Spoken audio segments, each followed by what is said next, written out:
Paschal Thoughts, Discourses on the Resurrection. Please hit the like button to make YouTube spread this truth. Discourse 10. We must flee from every occasion of sin if we do not wish to fall again into the sins that we have already detested. He saw the linen cloth lying there and the napkin which had been on his head. John 20, verse 6. St. John, who went to the tomb together with St. Peter, writes that he saw inside the sepulchre the linen clothes and the napkin in which the body of the Redeemer had been wrapped. Now a question arises. Why did the Son of God, the wisdom of the Father, upon taking up his glorious body again, not bring with him out of the tomb those same cloths in which he had been wrapped? It would have made his resurrection more evident, wouldn't it? Particularly the identity of his body, if he had appeared in exactly the same way he had been buried. Nevertheless, we may answer that his appearance was no less wondrous and undeniable in this way. For since those clothes had been soaked in 100 pounds of the most precious ointments and adhered to his body, penetrating even into his wounds, his leaving them behind showed a supernatural power. He even left the imprint of his wounds on the holy shroud, which he willed to remain as an inestimable relic and treasure for Christianity, to be venerated by the faithful at all times. Yet, because every action of Christ was ordered for our instruction, he meant to teach us an essential lesson.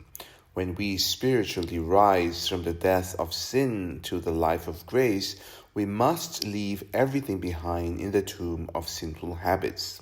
We must take nothing with us.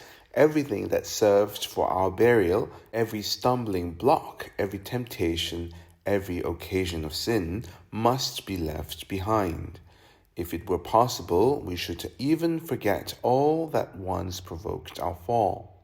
St. Anselm, on the words of the Apostle, knowing this, that our old man was crucified with him, writes, "Because in the death of the Lord the image of our sins hung on the cross. For Christ, who was alive, became as the old man in regard to suffering, hunger, thirst, and the like. In this way he ended and laid aside the frailty of our mortal condition.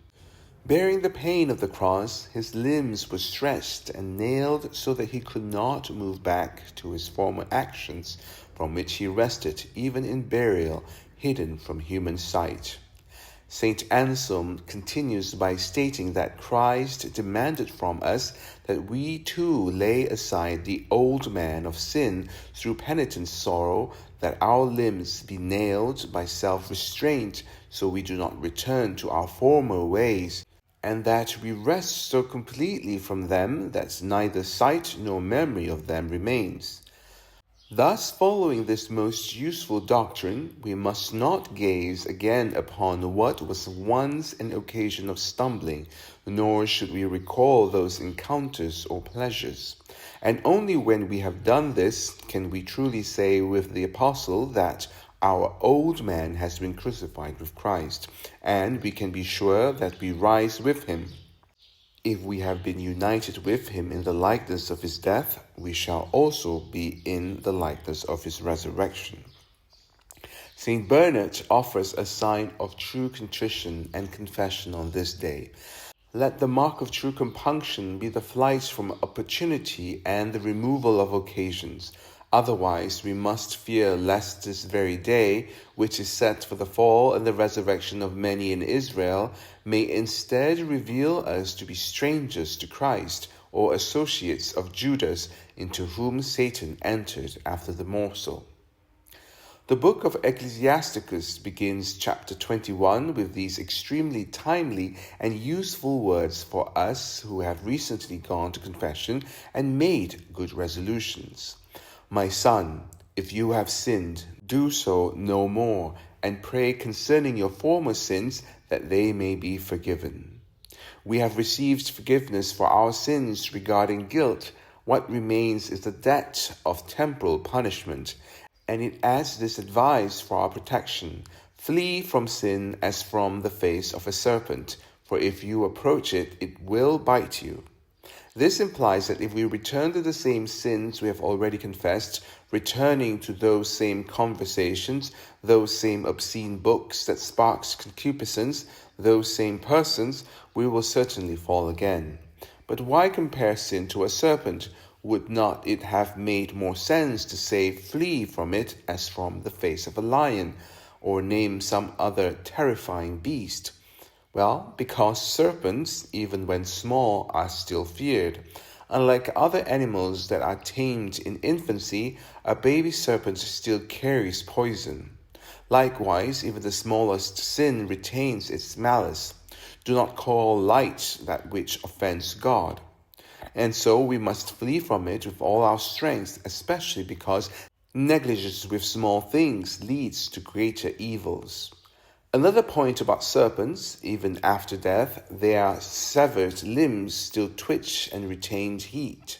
So the book of Ecclesiasticus teaches us that we must flee sin as from a serpent. Even after confession, the fleshly desires, the temptations, and evil habits remain alive in us. The memory recalls past pleasures. Our companions tempt us, and so at the smallest occasion we will easily fall again.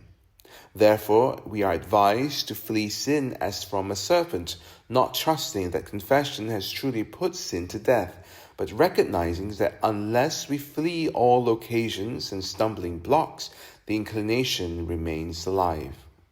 3 days had passed since Peter had denied his master in the presence of the servants and courtiers of the high priest. Yet the most merciful Saviour looked at Peter and he wept bitterly. But notice what the sacred text says before his penance. He went out and wept. You might think that he should have wept in front of those whom he had scandalized to make a public reparation. But Peter leaves us a deeper lesson. If someone falls into sin through weakness, he must not return to that place or to that person, or he risks falling again. St. Peter Chrysologus uses a striking phrase: occasions still smoking. When a candle is extinguished, though not fully out, it continues to smoke. If you bring even a distant flame near it, it reignites.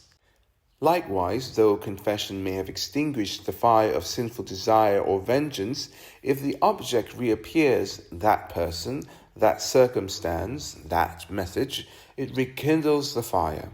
A glance, a gesture, a word, a gift, a letter is enough to restore that sinful attachment. St. Augustine, commenting on intimacy with women, refers to Solomon, who was led into idolatry through sensual vice. Augustine had known this fire firsthand. Solomon warns us, "Can a man carry fire in his lap and not be burned? Whoever does not avoid temptation quickly falls again." In another place, St. Augustine compares the soul after sin to someone recovering from a wound, though the sword is removed. By confession, he still needs healing. It is true, confession removes the mortal sin, but bad habits and inclinations remain. Temptation remains, therefore we need both interior and exterior mortification. The people once said to Elisha, "Behold, the dwelling of this city is good, as you can see, but the waters are bitter." So also may we say, our confession had been good, the dispositions were proper, but the waters are bitter. Our bad habits are still strong incentives to return to sin. We drank iniquity like water. What is the remedy? Hear what the prophet did. "Thus says the Lord, I have healed these waters, and there shall be no more death in them." How did he do it? He cast salt into the spring. How could salt sweeten? Well, this signified the virtue of mortification, which alone can break sinful habits and preserve us in chastity. When we deny ourselves even lawful pleasures, when we live in greater solitude, When we guard our senses, and above all, when we flee from even the smallest shadow of sin, we are truly healed. Cassian offers this principle worth remembering. To extinguish each particular sin, we must first eliminate the cause and the occasion through which or for which it was committed. Amen. Please let us know what you think of this discourse in the comments section. And remember to like this video to make YouTube spread this truth. And thank you for your generosity. God bless you. Ave Maria Stella